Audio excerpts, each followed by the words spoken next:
Now we look at a slightly different case.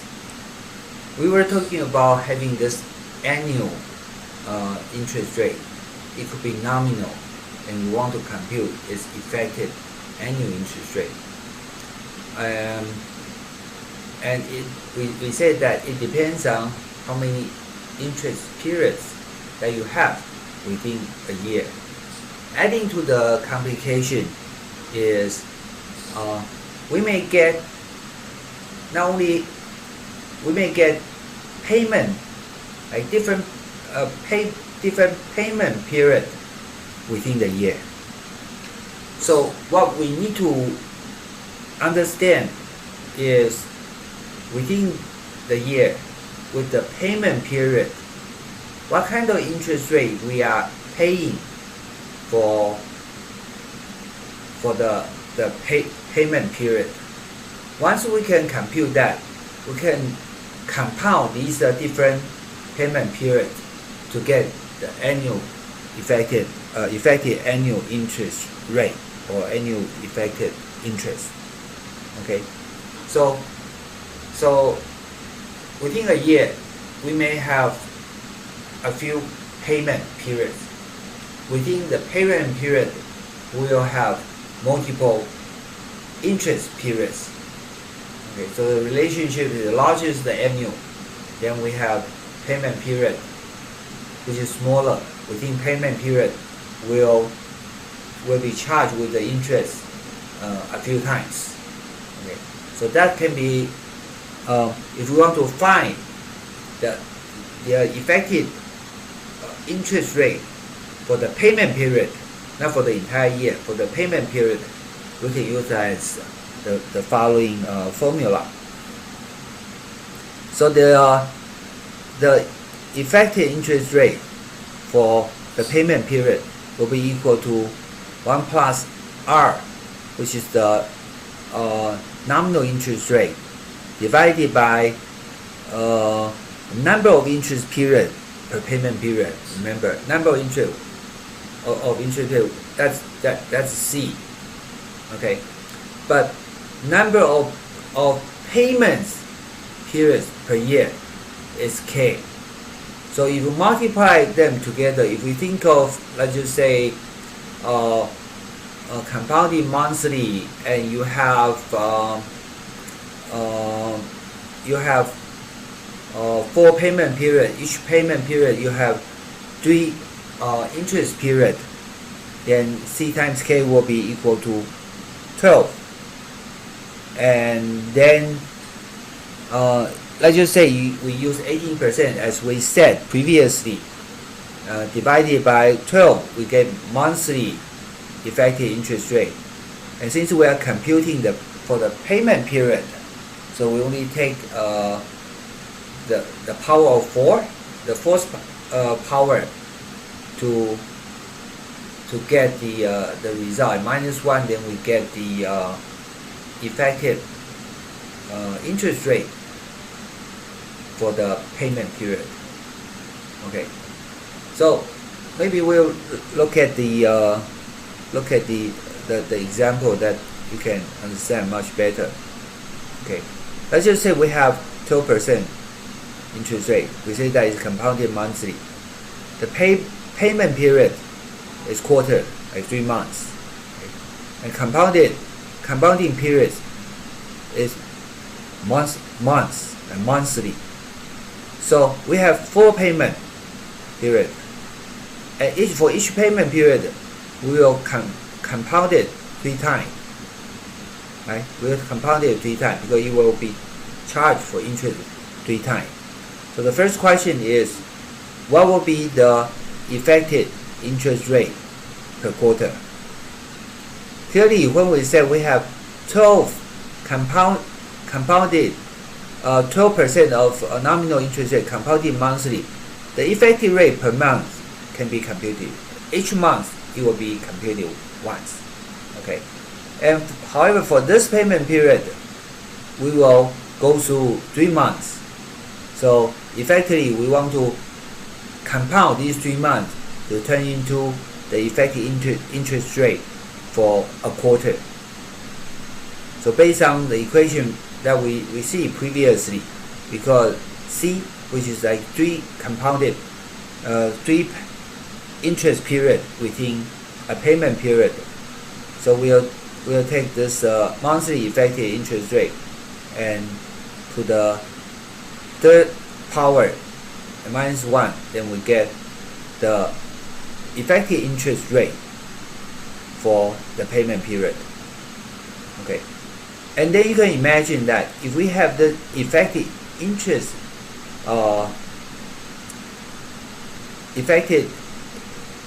rate for the quarter, we can have, since we have 4 payments, so we can compound them again. Right? Compound them again. So if we sort of take this idea, you know that this is the interest rate for effective interest rate for each payment period, and we need to compound it 4 times minus 1, and then we get 12.68. Okay, so it gives us the same effective annual interest rate as if we just take 1 month and accumulate it for 12 months. Okay, which will also give us 12.68%. So it will be equivalent. It's just to tell us that if we are doing this, because we are also restricted by we need to have this payment executed every quarterly. So for that quarter, we will compound a certain amount. However, because we do that every quarter, with every quarter, so we also need to sort of connect these quarters, understanding they also have this compounding effect, so that we can, even if we divide it into 2 stages to compute the interest, the result should be the same as we just divide it into 12 months, and we compound the interest for the 12 months. The result should be the same. Okay, that's the main idea here. The result should be the same. Okay. And also, earlier I mentioned that if we compound, increase the frequency of compounding, right? In the previous slide, we said that we compound it monthly. Then we said, oh, why not compound it weekly? Why not daily? Why not hourly, minutely, until infinitely small? So will the value converge? That is, will the interest rate gradually converge a certain value, or it will become larger and larger, although the increment will diminish? I think you can probably guess that it should stop at a certain point, but stop at which point we'll show here. This is the equation that we have previously. When we said that it will compound, the number of interest compounding will become more and more until it is infinitely large. Okay. However, we look at this. Look at this part to the right. Okay.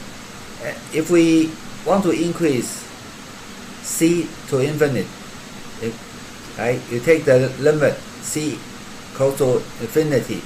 You can probably look it up from your calculus book. You know that the result will become like this. The result will become like this, which is natural exponent to the rth order, and outside the parentheses, 1 over k to n1 over k's power.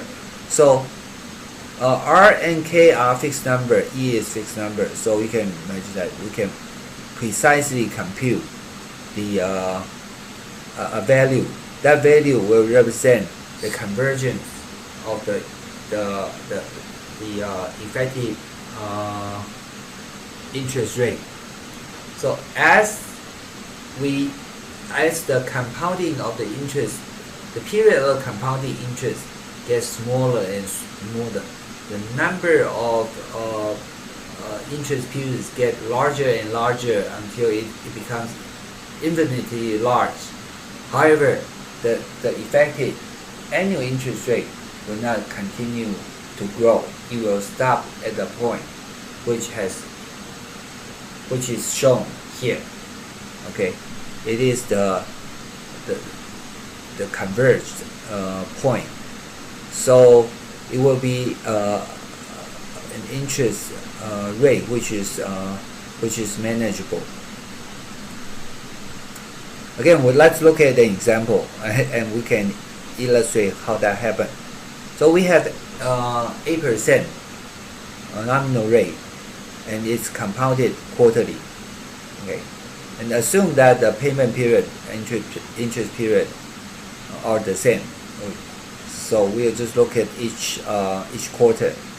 So if we compounded this once, okay, so 8% will be divided by 4. So for each quarter we have 2% effective interest rate. Okay, it's quite straightforward that we can compute. We can also go through the formula that we have established previously. Basically it's 2%. However, if we change for each quarter, we'll have multiple interest period. For example, here is 3. Essentially, it's a monthly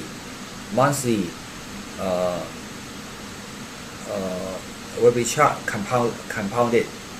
Okay, so 8% should be divided by 12 to get the monthly effective monthly effective monthly interest rate. Okay, and it will be compounded 3 times within a quarter. So we'll take Q here, and we will compute the effective interest rate. If you actually compute it, use your calculator to compute it, you will find that the effective interest rate per quarter will not be 2%. Will not be 2%. It will be 2.013%, which is bigger than 2%. Okay. Then you will, once you compound them, the value effective annual interest rate will be bigger than 8% too. We can continue to increase the number of interest period within the quarter. Again, we can apply the same equation and changing C to 13 and K remain to be 4, and the power becomes 13 because we are computing the effective interest rate for the payment period or for the period. So it becomes 2.0186%, which is bigger than the previous. The value is bigger than the previous case.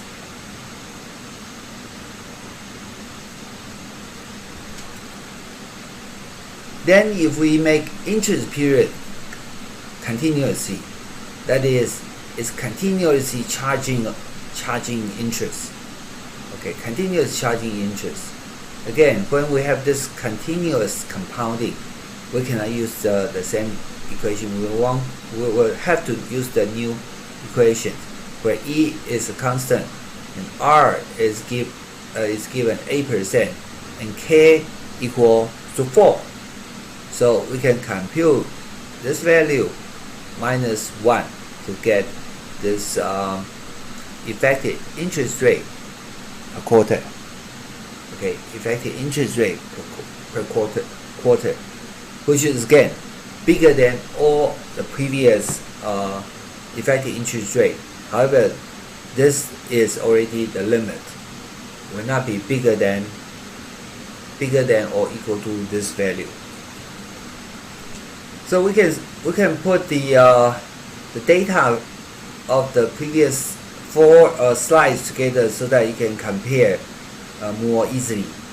So from left to right, we have 8% compounded quarterly, from quarterly and gradually final to monthly, weekly, eventually we took the case of compounded continuously. Okay. And all of them are with the same payment period. Okay, so the payments occurred quarterly. Every 3 months it will occur.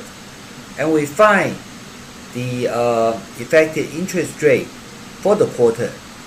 And as we have already shown that when the compounding periods are longer, the effective interest rate for the period will be smaller. As the compounding periods become finite, the number of times that we compound the interest will continue to increase.